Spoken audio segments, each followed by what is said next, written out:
ઉમરસાડીમાં દોરડા વડે બાંધીને આધેડને ઢોરમાર મારનાર 3ની ધરપકડ. ઘટનામાં ગંભીર રીતે ઘાયલ બનેલા આધેડ પારડીની હોસ્પિટલમાં વેન્ટિલેટર પર સારવાર હેઠળ.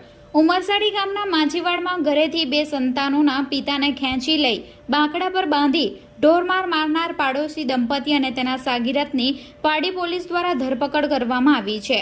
મળતી માહિતી મુજબ 16 જૂને સવારે જીતેન્દ્ર ચીમનભાઈ ટંડેલ પોતાના ઘરે સૂઈ રહ્યા હતા ત્યારે તેમના પાડોશી બળદેવ રણછોડભાઈ ટંડેલ, તેમની પત્ની ઇન્દુમતીબેન તથા સાગીરથ યજ્ઞેશ મનુભાઈ ટંડેલ જૂના ઝઘડાને લઈ ઘરમાં ઘૂસ્યા હતા.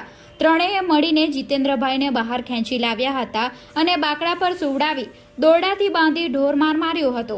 આ બનાવમાં ઈજાગ્રસ્ત જીતેન્દ્રભાઈ ગંભીર રીતે ઘાયલ બનતા પારડી મોહનદયાળ હોસ્પિટલમાં ખસેડવામાં આવ્યા હતા, જ્યાં તેઓ હાલ વેન્ટિલેટર પર સારવાર લઈ રહ્યા છે. ઘટના અંગે ફરિયાદ નોંધાતા પારડી પોલીસે પાડોશી દંપતી અને તેમના એક સાગીરથ મળી 3ની ધરપકડ કરી છે અને કોર્ટમાં રજૂ કરવાની તજવીજ હાથ ધરવામાં આવી હતી. બાકડા પર બાંધી જીવલેણ માર મારનાર ઘટનાને લઈ ઉમરસાડી પંથકમાં આ ઘટના ચર્ચાનું કેન્દ્ર બન્યું છે.